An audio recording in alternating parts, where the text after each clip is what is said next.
ഒരു offer letter കൊടുത്തു. അപ്പോൾ ഈ ഓഫർ ലെറ്ററിന്റെ ജെനുവിനിറ്റി എങ്ങനെ ഒരു ആൾക്ക് ചെക്ക് ചെയ്യാൻ സാധിക്കും?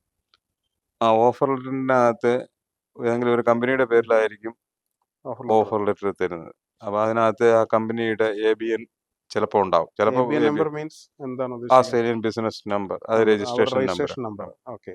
അപ്പോൾ അത്തരത്തിൽ നമ്പർ ഉണ്ട് എന്നുണ്ടെങ്കിൽ മിക്കവാറും ഉള്ളത് ചിലപ്പോൾ കാണത്തില്ല, ഈ ഫേക്ക് ആയിട്ട് വരുന്ന കമ്പനികളുടെ ആണെങ്കിൽ കാണത്തില്ല.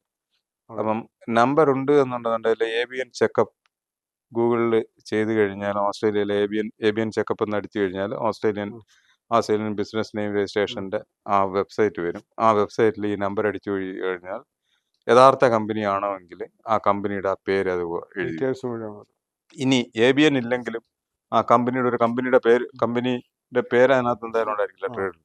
ആ ലെറ്റർ ഹെഡിൽ ഉള്ള ആ പേര് ഇതിനകത്ത് അടിച്ചു കൊടുത്തു കഴിഞ്ഞാൽ ഫേക്ക് കമ്പനി അല്ല എന്നുണ്ടെങ്കിൽ അതിൻ്റെ ABN ഡീറ്റെയിൽസും അല്ലെങ്കിൽ ACN ഡീറ്റെയിൽസും എല്ലാം അതിൻ്റെ ഹിസ്റ്ററി എന്നാണ് അവിടെ രജിസ്റ്റർ ചെയ്തത്, അത് GST കമ്പോണന്റ് അടയ്ക്കുന്ന കമ്പനിയാണോ, അതിപ്പോൾ ആക്റ്റീവാണോ, അതോ ഷട്ട് ഡൗൺ ചെയ്തിട്ടുണ്ടോ, ഇത്തരത്തിലുള്ള ഇപ്പോൾ എക്സിസ്റ്റ് ചെയ്യുന്ന കമ്പനിയാണോ ഇല്ല എന്നുള്ള എല്ലാ ഡീറ്റെയിൽസും ഓൺലൈനിൽ കിട്ടും.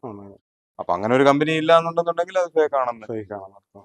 പിന്നെ മറ്റൊന്ന്, അതിനകത്ത് ഇവരുടെ വെബ്സൈറ്റ് കാണും, ഈ കമ്പനിയുടെ വെബ്സൈറ്റ് ഉണ്ടാവും. വെബ്സൈറ്റ് ID എന്ന് പറഞ്ഞ് കൊടുത്തിട്ടുണ്ട് എന്നുണ്ടെന്നുണ്ടെങ്കിൽ അതിനകത്ത് അത് നമ്മൾ ഓൺലൈനിൽ ചെക്ക് ചെയ്ത് കഴിഞ്ഞാൽ യഥാർത്ഥ കമ്പനിയാണെന്നുണ്ടെങ്കിൽ ആ കമ്പനിയുടെ ഇത് വരും.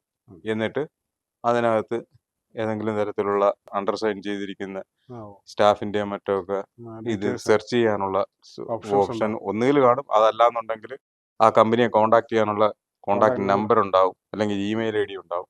നമ്മൾ ഇമെയിൽ ചെയ്ത് കഴിഞ്ഞാൽ ഇങ്ങനെ ഒരു പൊസിഷനിലേക്ക് ഇങ്ങനെ നിങ്ങൾ ഓഫർ ലെറ്റർ അയച്ചോ, ഇങ്ങനെ എനിക്ക് കിട്ടി, അത് ജെന്യൂൻ ആണോ ഇല്ലയോ എന്ന് പരിശോധിക്കുന്നതിന് വേണ്ടി, വെരിഫൈ ചെയ്യുന്നതിന് വേണ്ടിയാണെന്ന് പറഞ്ഞ് ഇമെയിൽ അയച്ചു കഴിഞ്ഞാൽ ജെന്യൂൻ അല്ല എന്നുണ്ടെങ്കിൽ അവരപ്പോഴേ നമ്മളെ കോൺടാക്ട്.